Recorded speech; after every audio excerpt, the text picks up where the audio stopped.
How's it going, dudes? Today we're going to talk Glock 17T.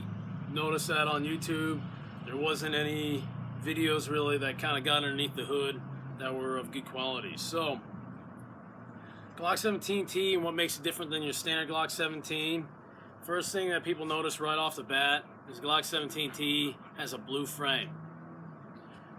Your standard Glock 17 is usually going to have a black frame. This particular model, this is one of the first run Larry Vickers models, RTF2 FDE frame. T stands for trainer or training. This pistol does not fire live ammunition. This is manufactured by Glock in Austria to fire 9mm sim rounds, FX ammunition, whatnot. This does not fire UTMs. However, you can buy conversions for your Glocks to fire UTMs. There are two ways to achieve firing sim rounds out of your Glock. A, you buy a pistol manufactured by Glock in Austria to fire that kind of ammunition, or you can do what I did to this H&K USP here, buy a sim. Not talking about Slim Shady. We're talking about a sim. So you can buy a sim conversion slide for your actual pistol, goes on top of your normal Glock, makes it fire sim ammunition. So this particular gun, we're going to get underneath the hood and kind of show what makes this different than your standard Glock 17. I'll go ahead and take a break here. We're going to break them down to save you guys some time, lay out all the parts. Alright, so now we've got both pistols broken down here. It's kind of hard to do just because I don't have a cameraman today, kind of doing it solo. So, but I didn't mention it, but the takedown of these pistols is going to be the same. So thing that you'll notice here about the frames is that dimensionally the frames are just about identical. However, there are some changes here. The thing in the frames that is not really interchangeable, it's just about the only thing, is the locking blocks. So you'll see here there are some dimensional changes between the locking blocks, the geometry and whatnot. This is obviously for your normal Glock 17, very familiar to a lot of you guys. And this is for your Glock 17T, different kind of barrel. If you were to try to put the Glock 17T locking block into your normal Glock 17 frame, it's not going to fit. It will to about here, but then it ends up running into that and it won't seat any further. So everything else inside the frame is interchangeable. It will work with both a live fire and 17T. Moving on to the slides though, this is where most of the changes happen. So you have your 17T slide on the right here, or on your left, my right, and you have the normal Glock 17 over here. So the plunger, the safety plunger, and the springs are going to be the same. The slides themselves are machined differently. They are not interchangeable. One thing that I noticed right off the bat here is that the difference here, the thickness of the slide right here, is thicker on the live fire model, normal 17, than it is on the 17T. Thickness there. The weight of these is roughly the same. Moving on to other parts that are not interchangeable. The strikers themselves. So here you'll see that this is your normal Glock 17 striker, and this right here is your Glock 17T striker. You can see that the actual pin itself, the tip of it, is offset. The recoil springs themselves are not interchangeable. Glock 17T has less coils than your Glock 17 spring.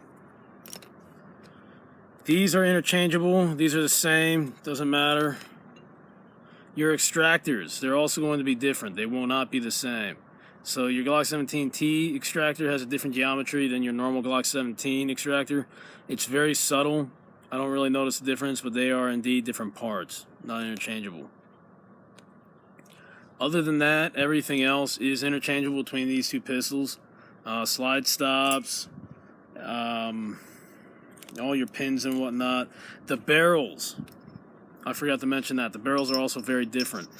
You can see here immediately 9mm sim round barrel, different bore diameter than your normal Glock 17 barrel. This is for firing sim rounds, this is for firing live ammunition.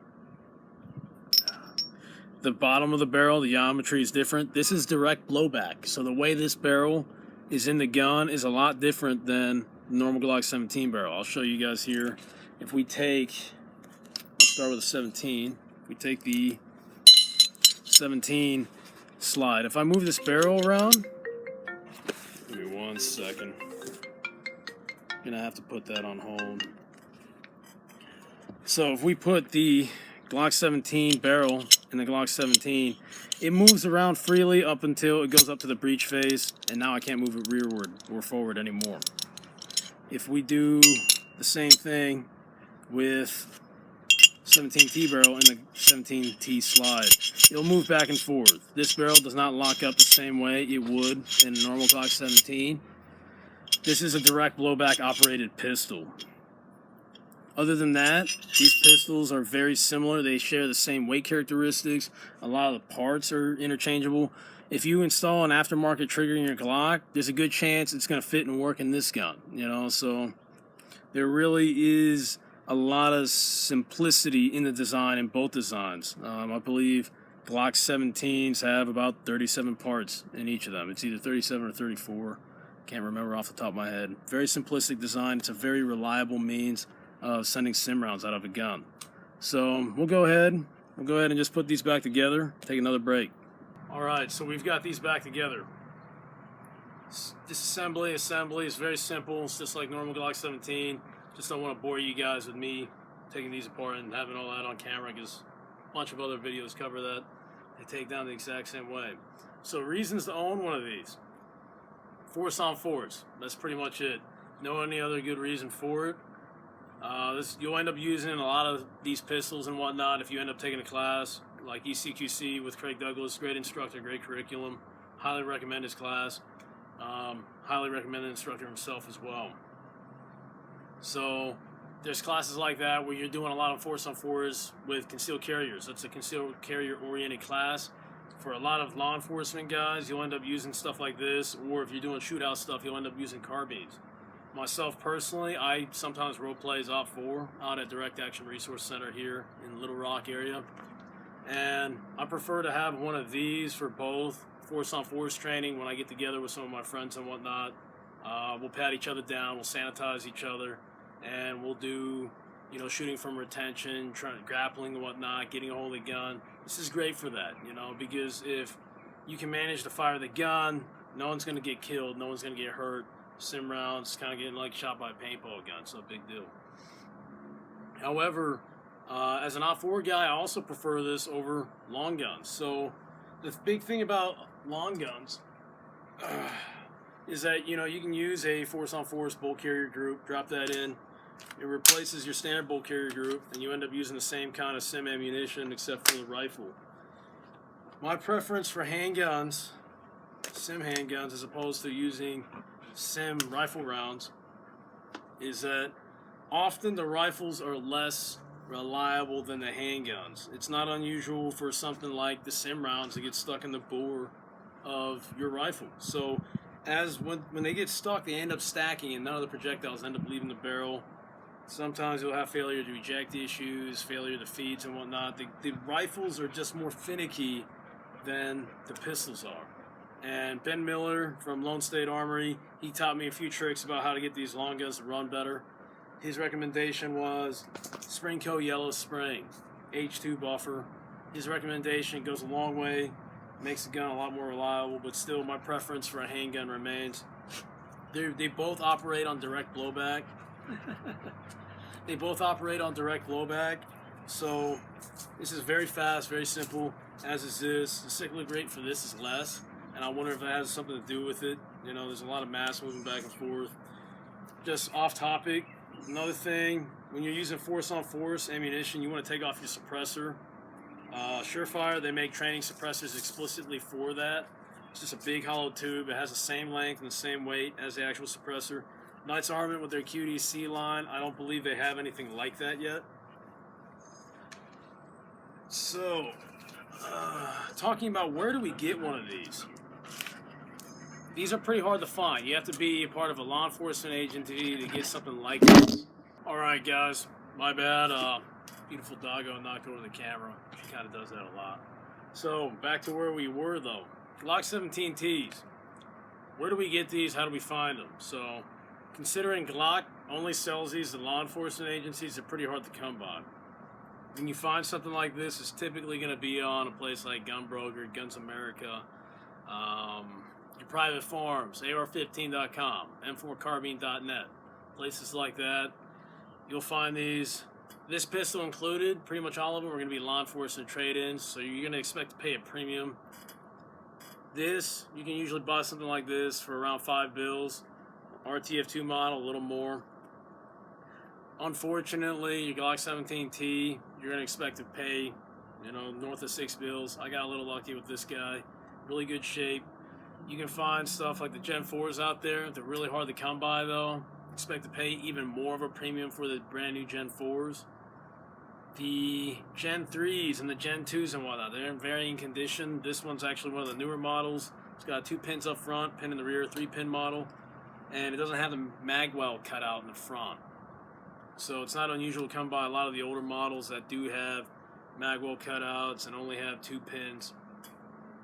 If you don't want to pay a lot of money, an excessive amount of money for a Glock 17T, or you just want to have a slide conversion for your pre-existing Glock, like something like this, Simunition slides and whatnot, there's a great guy out there. His name is Ben Miller, works for Lone Star Armory. He's a dealer for Simunition slides and whatnot. He can get you some. It's typically almost always going to come out cheaper than buying a 17T on average. And for the guns that don't have 17Ts or manufacturer-made sim guns like the M&P and whatnot, Simunition slides are going to be the way you want to go. So Ben Miller, LoneStarArmory.us. Great guy. Met him out at Darcy. Really cool dude. So if you like this kind of content, though, go ahead, go out to Instagram. My handle out there is King Saul the Great. I don't know how to do the real cool techie text and special effects and all that stuff, so holding a piece of paper here like a noob. But King Saul the Great on Instagram. I post stuff like this all the time. If you guys have questions, post them in the comments below. But the fastest way to get a hold of me, just follow me on Instagram, shoot me a message. Instagram's always in my pocket. It's a lot easier to get back to people that way. And if I missed anything, like I said, comments, questions, shoot me a message. I'll try to get more content like this out there.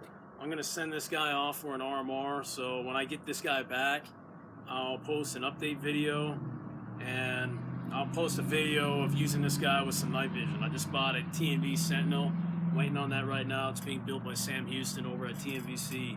So, got some pretty good plans for this guy. I will see you guys in the next show.